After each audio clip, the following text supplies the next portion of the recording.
All right, Shabbos, say good morning. Let's begin. So we are picking up on Samich Gimel Amud Beis 63b, and we are picking up again at the two dots. Haisa Limuda. Shabbos says so. This is 2, 4, 6, 8, 10, 12, 13 lines up from the bottom. Our shir this morning is dedicated by our Talmud Torah sponsors for the month of Kislev, Josh and Becker Friedman, Eli Nishmas, Josh's father Yisrael Yehuda and Rav Chaim Rafael, and Semia Malka Esterson in honor of their parents, Yitzchok Leib and Aaron HaKohen, and Sarah Rachel Bas Baruch, and Hinda Bas Henech Ephraim. We hope that in the merit of our Talmud Torah, the Neshamas will have an aliyah and the families a nechama. I will say with that, let us begin. So the Gemara says as follows. Haisa Limuda. So the Gemara says, remember, the Mishnah ended off with this particular case with Haisa Limuda Lios Raman Eitzachama. If she went ahead and she normally saw with an Eitzachama with sunrise. So if you remember again, so the Mishnah said that in this particular case, Rabbi Huda Omer Kala Yom Shala. So there are two opinions. If she would normally see with the sunrise, so the first opinion the Mishnah says she's only prohibited with the sunrise. Rabbi Huda says the entire day is hers. Shabbos says, so what's the pshat here? So look what the Gemara says. Rabbi Huda Omer Kala Laila Shala. But Rabbi Huda elsewhere in another rice is quoted as saying that the entire night is hers, which means that if she normally sees with the sunrise, then halacha l'maisa, it is only the sunrise period that is problematic, but the night before is fine. Lo kashya hadri gila liros betchilas yamama, v'hadri gila liros besof laila. Two different cases. One is a situation where she normally sees as the beginning of the day. If she sees at the beginning of the day, then ultimately again the ona, right, the period of time which she is prohibited, is again that particular period of time, versus if she normally sees at the end of the night, then again the entire preceding nighttime period she will be prohibited. I will say the idea over here being that halacha l'maisa, when a woman is expecting to become a niddah, when she's expecting her to be, so the idea is if she has a regular cycle, she is prohibited on the ona that she is expecting her period. That's how it works. Not the so if she's expecting it, let's say at sunrise, she's prohibited during that day. If she's expecting it at the end of the night, she's prohibited that night. Tani Chada, Rabbi Huda Osra lifnei vesta. Tani Chada, Rabbi Huda Osra lifnei vesta umatir la'achar vesta. So what we're going to see now, we have two brises. One brise says that Rabbi Huda asers her before her vesas, and another opinion says Vatanya idach osar umatir lachar vesta, but after the vesta she is permitted. Vatanya idach osra li achar vesta umatir lefanav. Another brisa says that she is prohibited. She is prohibited after the vesas, but permitted before. Velo kashya. Rabbi says it's not a contradiction.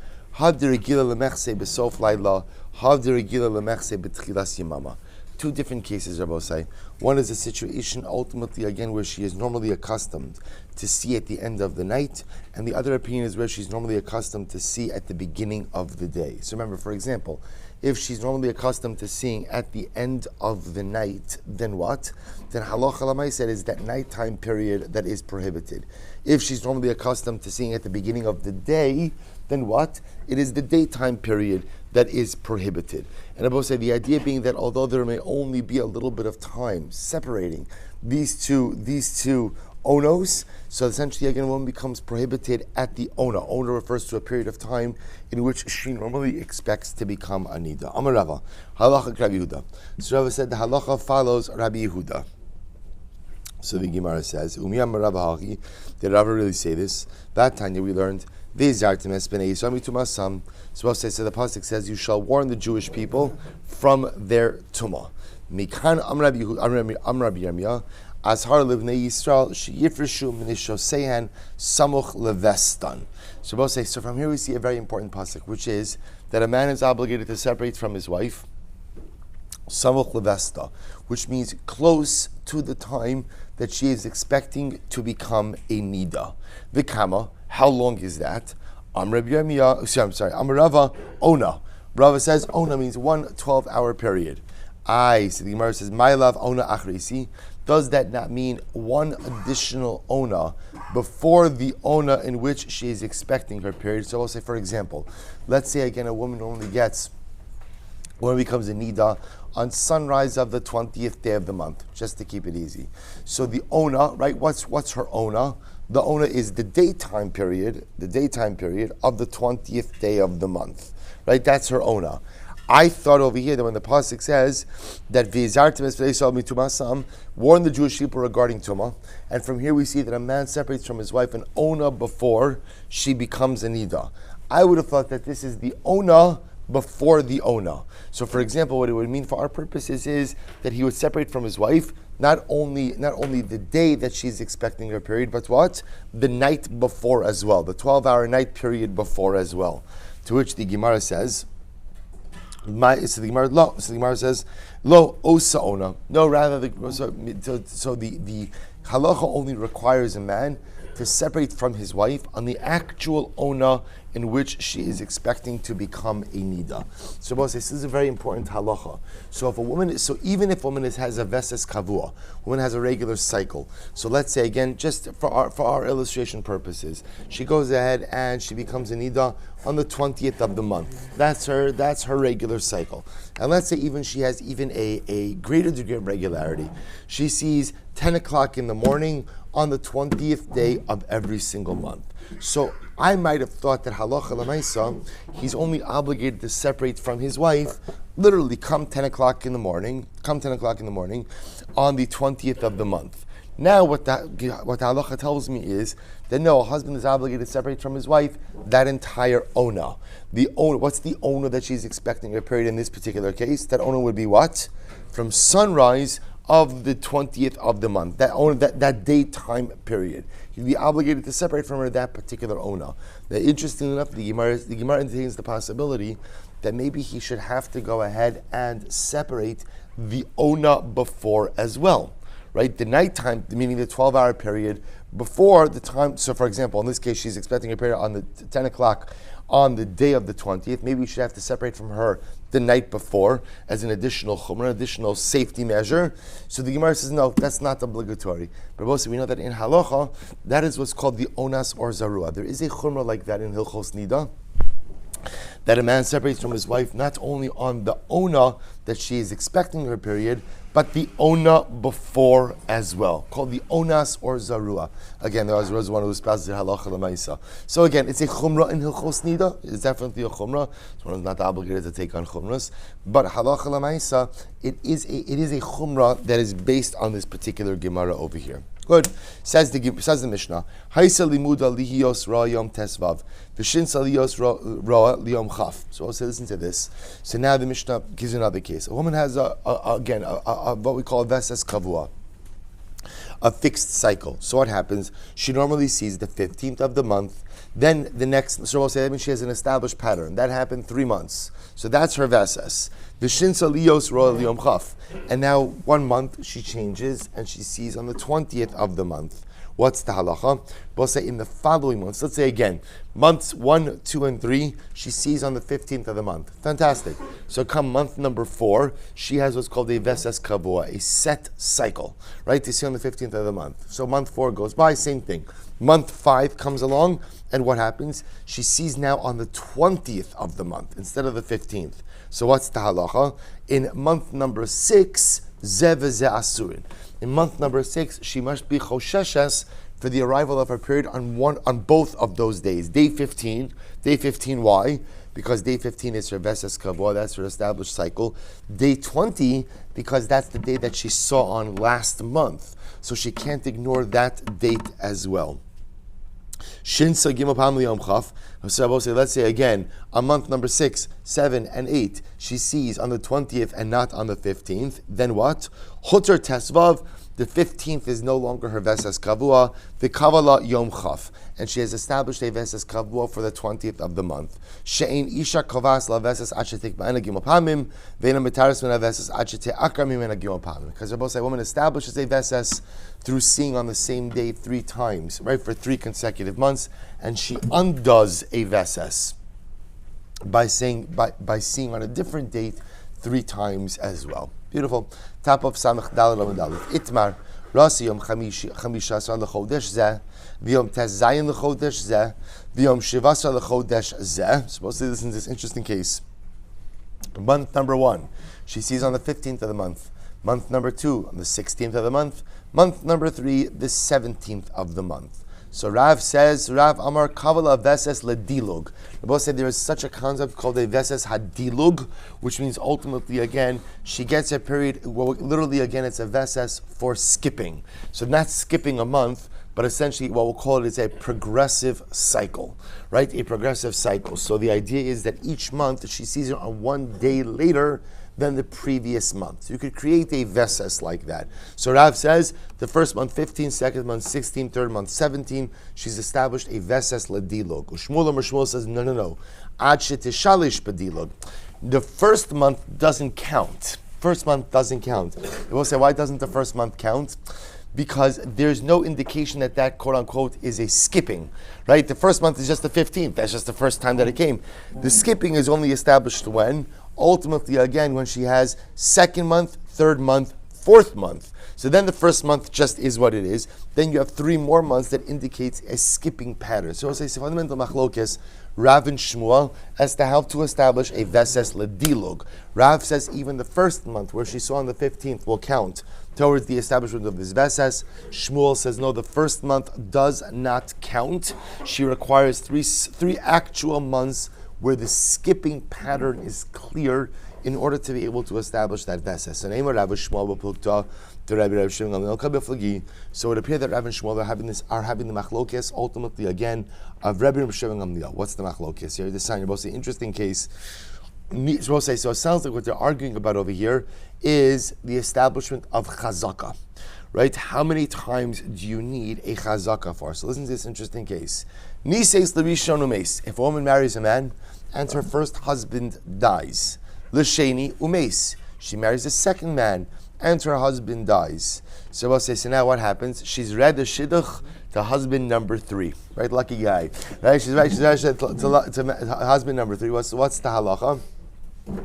L'shlishi lo tinase. So ultimately, again, she may not marry a third man. So we'll say this is what's called in halacha a katlanis. So we'll say katlanis is there's a concern that if a woman has repeated husbands who die, that there might be something to this. So therefore, again, the halacha is, so therefore, if husband number 1 died, husband number 2 died, we do not let her marry husband number 3. Divrei Rebbe. These are words of Rabbi Shmuel says, no. Rabbi Shmuel says, no, she can marry husband number 3. It's only if husband number 3 dies, she can't marry husband number 4. So I'll say, so what are they really arguing about? What they're really arguing about is how do you establish chazaka, right? Remember again, so is chazaka established after 2 times, or is chazaka established after 3 times? That's really the fundamental issue. So perhaps the machlokes Rav and Shmuel is the same machlokes over here. That again, Rav is saying that when she sees on the 15th, 16th, and 17th. So the truth is, it's really the 15th is really irrelevant. It's the 16th and 17th that establish the Veses Ledilug, because you only need 2 times to establish a Chazaka to establish a Veses. Shmuel, on the other hand, says no, Chazaka is established 3 times. Therefore, the first Re'iyah on the 15th is really meaningless. She needs 16, 17, and 18 for a total of 4 months, really to be able to establish this Veses Hadilog. To which the Gemara says, "Lo, it's not true. Rather, everyone really holds like Rabbi Shmuel Gamliel, namely that Chazaka is established through 3 times. So, for example, in this case of the Katlanis, right, this woman, it's only if she had 3 husbands who died, then ultimately, again, can she not marry husband number 4?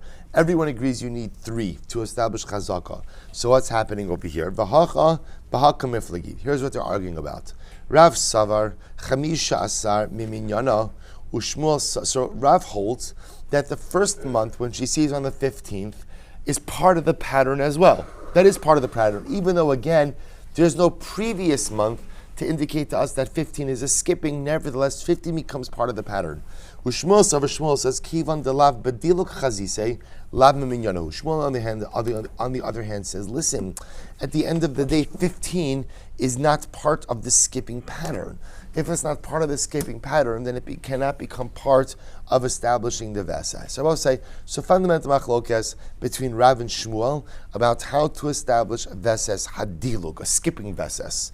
Eisvei, so there is another kasha, Haisa limuda lihiyos royom tesvav, v'shinsa liyom shisha asar.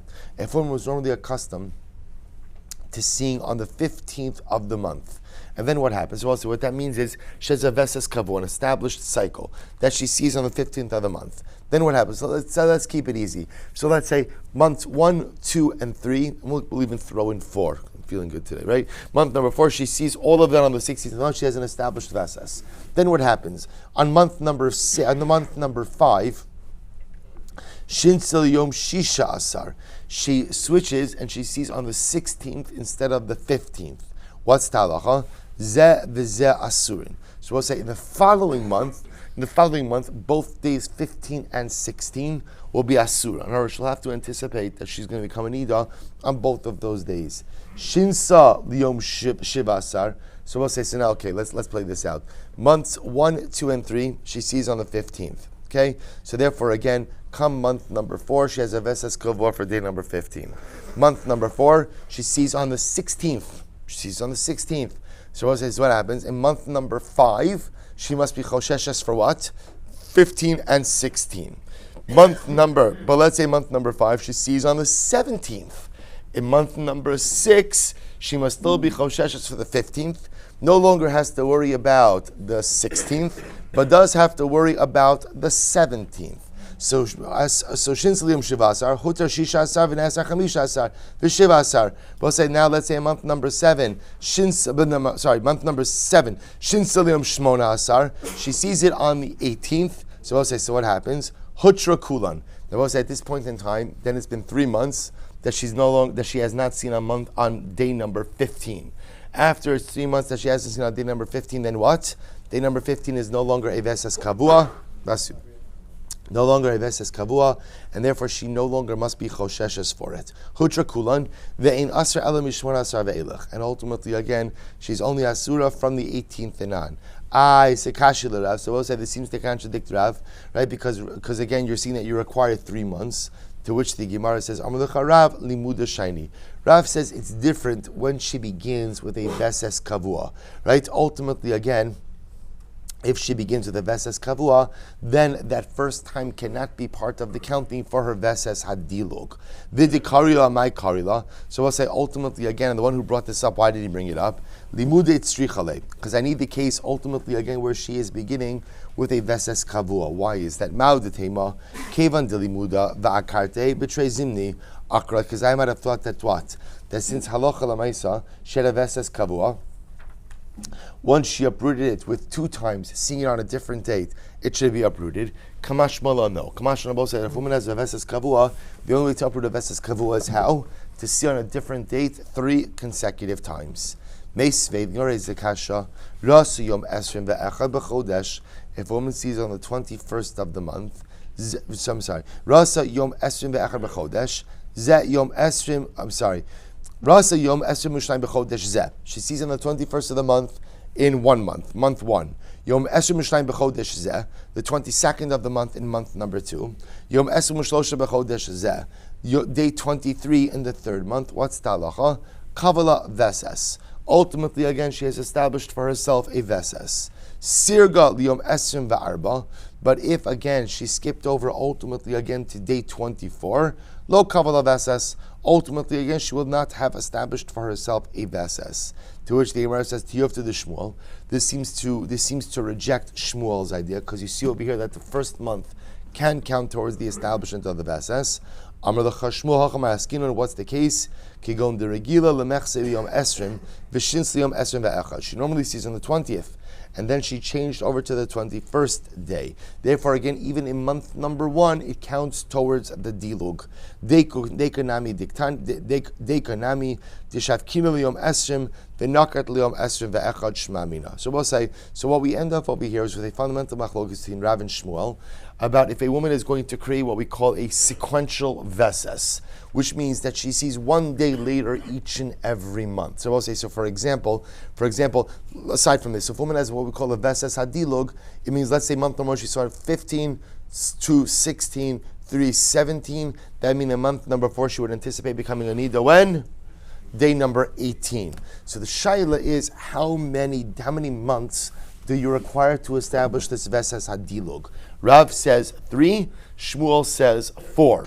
The reason why Shmuel says 4 is why? Because he knows that month number 1 doesn't really count. Because what is month number 1? Well, so what's month number 1? It's like your baseline, right? It doesn't mean there's no dilug involved in that. And what's halach l'maisa, the Shulchan Aruch accepts the opinion of Shmuel that to establish a veses hadilug, you need 3 months in which is clear that there is a progression. So there, for example, in this case, where month number 1 just is the beginning of everything, there's no progression in month number 1. Therefore, you would need 3 months that demonstrate progression in order to establish a veses hadilug like Shmuel. Good. Because remember again, the Mishnah said that Allah woman only establishes a veses if she sees on the same date 3 times. To which the Gemara says, Amr Papa, lo amr el mikva, aval mechash bechada zimna chaysha. So what says? Remember again, it's only that you require 3 times in order to establish a veses. But remember, whatever day a woman gets her period on, that's the day that she is chosheshes automatically next month. Right? So no matter what your veses is, whenever she bleeds, she is chosheshes for that particular day in the following month. My kamash lantanina. So Gemara says, okay, we learned this already. We learned this already. Woman normally is accustomed to see on the 15th of the month. Vishins liyom esrim, and then 1 month she changes over to see on the 20th of the month. Zev is asurin. Ultimately, again, both days will be asur. To which the Gemara says, "Imi hasam hava mina hanimi lihecha dekayim b'soch nidasa." With just that brisa, I would have thought that maybe that's talking about a case where dafka she's bleeding during the days in which she expects to become a niddah. But perhaps again, if she bleeds during the days where she doesn't expect to become a niddah, maybe she doesn't have to be chosheshes for that day in the following month.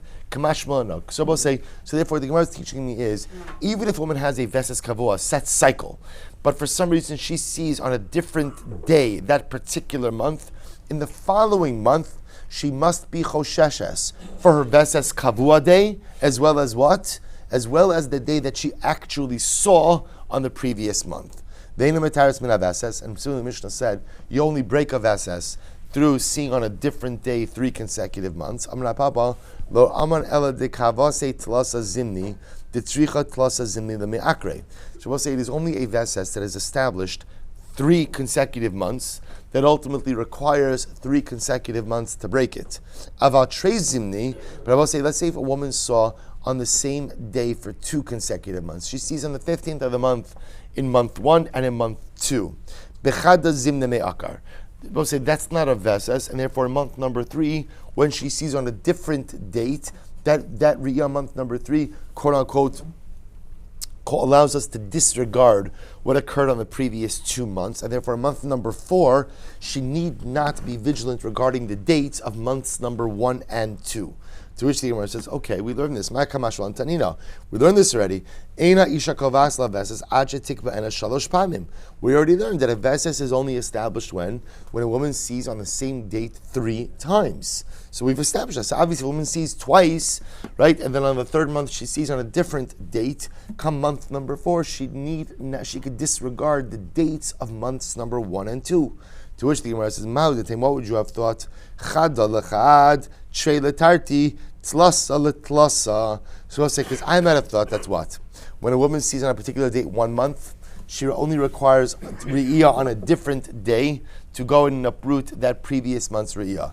If she saw 2 times on the same date, then what? It will require 2 times to undo that.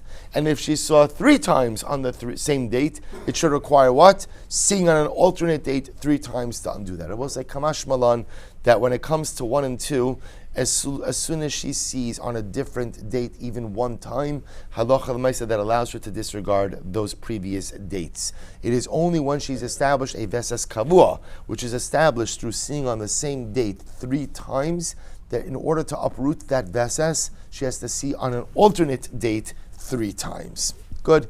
Tanya Kavase de Rapapa. Zrai says of Rapapa. Haisili Muda Leos Ro Yom Esrim. Vishins Yom Shloshim. Both say if a woman had a Vesas Kavod to see on the 20th of the month. So let's say again, months 1, 2, 3, and 4, she sees on the 20th. Then what happens? Shinsal Yom Shloshim. Month number 4, she goes ahead and she sees on the 30th day instead of the 20th day. What's the halacha? Come month number 5, Zeh v'Zeh Asurin. Both day 20 and day 30 will be Asr, right? Day 20 is Asr, why? Why? Because that's her Vesas Kavod, that's her established cycle. Day 30 is Asr, why? Because ultimately, again, that's the date that she saw on in month number 4, in the previous month. So what happens? Ultimately, again, in month number 4, or really this is month number 5 now. If halacha l'maisa, the 20th day came and she did not become a niddah, muteres l'shamesh ad yom shloshim. Ultimately, she's permitted to be with her husband until the 30th day, and then what happens? V'chosheshes liyom shloshim. And ultimately, again, at that point in time, she must be careful for day number 30. If ultimately, again, day number 30, this is now in month number 5, day number 30 comes and she becomes a niddah. So Rabbi says, so then what? So v'rasa, higeh yom esrim v'lo rasa, v'higeh yom shlosha v'lo rasa, higeh yom esrim v'rasa, chutar yom shloshim. So Rabbi says, remember again, v'ne'esar, I'm sorry, I'm on days, v'ne'esar, Yom Esrim if they sha'oreach bizman oba. So this is just an illustration of what we said before. So remember again, essentially halacha l'maisa, if the woman went ahead and normally had a vesas to see on the 20th day, and then what happens? Then 1 month she switches to the 30th. In the following month she must be chosheshes for both of those dates, the 20th and the 30th. If in the following month she sees on the 30th, so now remember again, there are a number of different scenarios. If for next 3 months she doesn't see on the 20th and does see on the 30th, then what happens? The vesas of the 20th is done, and the new vesas ultimately again comes to the 30th. If, however, let's say on the 4th month she sees on the 30th, but on the 5th month she doesn't see on the 30th, then the 30th falls off, and the 20th remains as her vesas kavua. So we'll say, so this is just the basic halachos of vestos. So again, for our purposes, a vesas is established through 3 consecutive years. So what I just want to point out to you is, when I say consecutive, it means that she becomes a niddah at the same time, 3 consecutive times. It doesn't have to be consecutive months. So for example, we just saw over here there's something called the Vesas Hadilug. So for example, the Gemara says in month number 1 she got a period on day 15, month number 2, day 16, month number 3, day 17, month number 4, day 18. We possibly need 4 months like that, like Shmuel. So we'll say that's called the Vesas Hadilug. There's another type of Vesas Hadilug, which is what? A woman becomes a niddah in month 1, doesn't become a niddah in month 2, becomes a niddah in month 3, nothing 4, again 5. That's also called a Vesas Hadilog. And I will say again, any time that you establish a pattern, so the pattern need not be consecutive months, for example. So a pattern of 1, 3, 5, 7, 9 is also called a Vesas Hadilog. So any Vesas is established through 3 consecutive times. Any Vesas is only uprooted if, again, it's changed 3 consecutive times.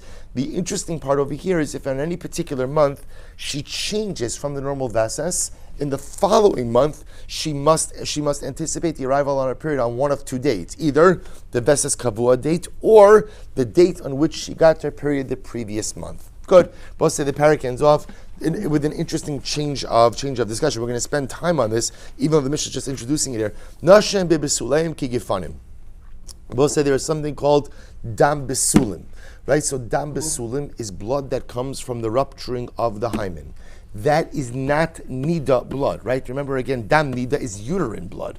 So hymenal blood is what we call damaka. That's blood from an injury. We're going to discuss, however, what Chazal did with dam besulim for a variety of reasons. So the Mishnah, however, says that ultimately, again, noshim bibsulim ki gifanim.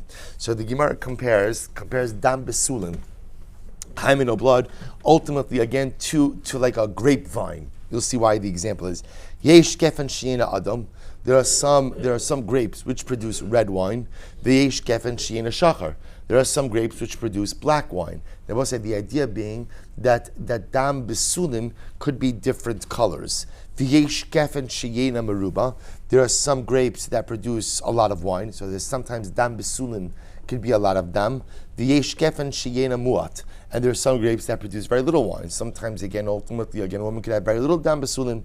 Rabbi Yehuda Omer, Kol Gefen Yesh Bayayin. So Rabbi Yehuda says, but every grape, every vine produces wine. The Yesha in Bayayin, but except the ones that don't, right? And the grapevines that don't produce wine, Hareze Durkati. Those types of vines are called Durkati. Okay? So look at the Gemara. So we'll say, what's Durkati mean? Tana Durkatua.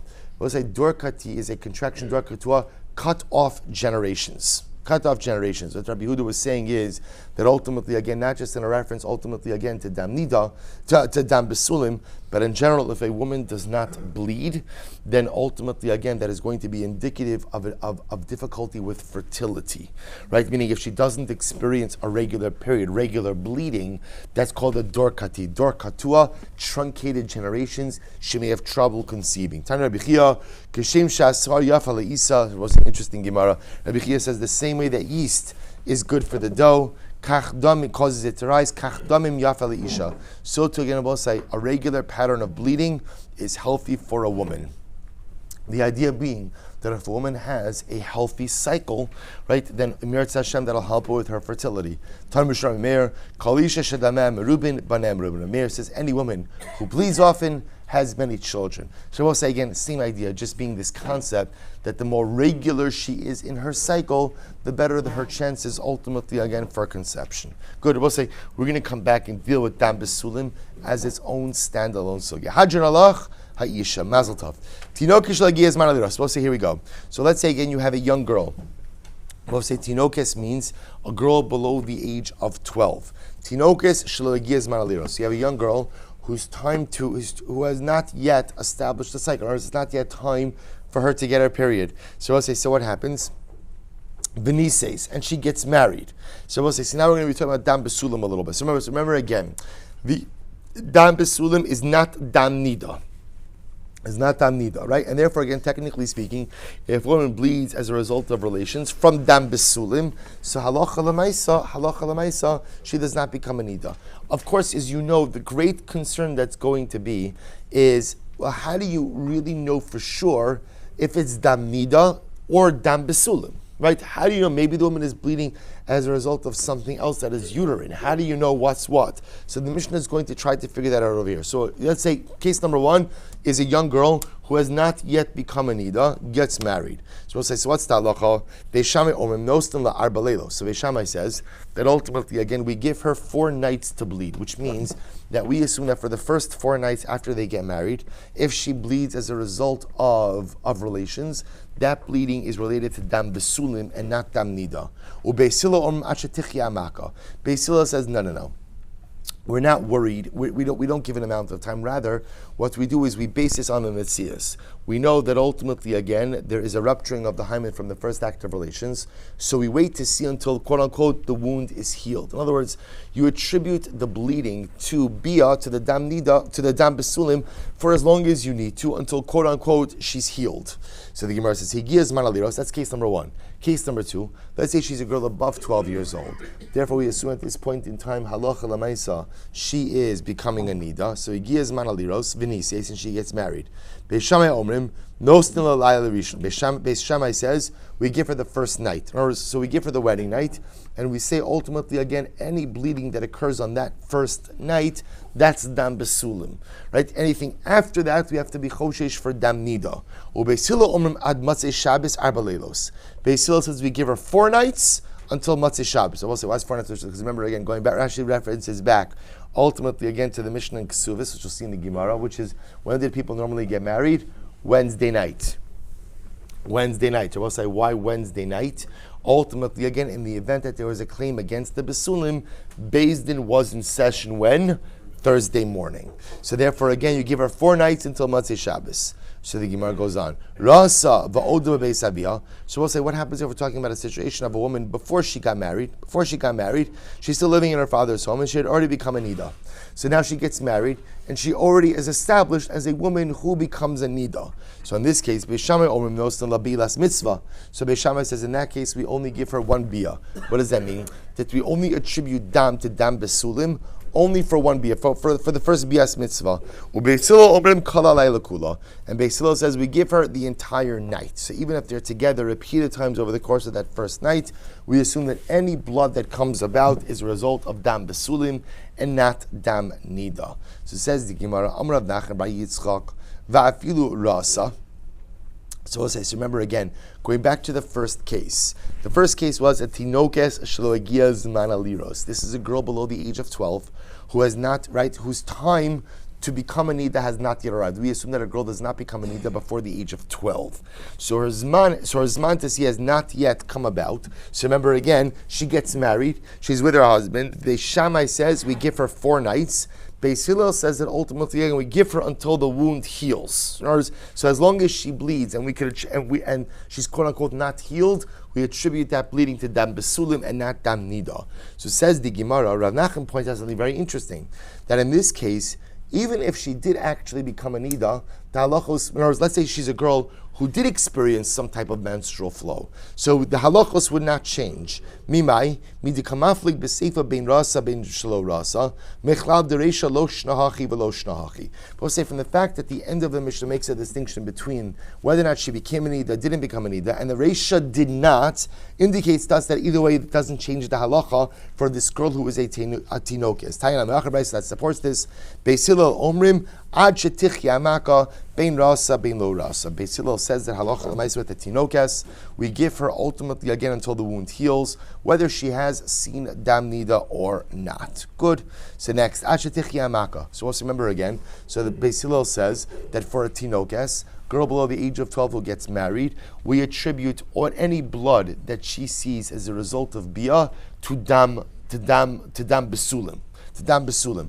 For how long? Until the wound heals. Says the Gemara, okay, ad kama. So how long is that? Amar Rav Yehuda Amar Rav, kozman shenocheres. So we'll say, so nocheres literally means snorting. So we'll see what this means. Rashi says, the Kaman Mafarish, we'll see what this means in the Gemara in just a moment. Shmuel. When I said this over before Shmuel, Amar li Shmuel said to me, Nechira zu eni yodea mahi. I don't know what the snorting is referring to over here. Ela kolzman sharok matzui b'sochapeh machmas tashmish. But Shmuel says something different. Shmuel says that halacha l'maisa, literally as long as the saliva is found inside of the mouth, which means, we'll say essentially what Shmuel is saying is that halacha l'maisa, as long as it appears to us that the bleeding is a result, ultimately, again, of the biyah, you could attribute it to the biyah. So once I say, the idea that Shmuel is saying over here is that the only thing you could judge it as based on Metzias. If it appears that she's bleeding every single time as a result of the biyah, and she's not bleeding at other times, that we attribute that to be what? Dam bisulim. Remember again, we're talking over here in category number 1, which is the tinokes, the girl below the age of 12 who has not yet become a Niddah. She hasn't reached the age of Nidos. So Shmuel is saying in this particular case, halacha l'maisa, as long as it appears that she's bleeding as a result of the basulim, that's what we attribute it to. So the Gemara says, Nechira de kamarav heichidami. What's this case of snorting? Amarav Shmuel bar Yitzchak l'didim mefarsh leminei derav. So here's what it is. Omedes veroa, yosheves ve'ena roa, biyadur shelo chaysa hamaka. So let's listen to this.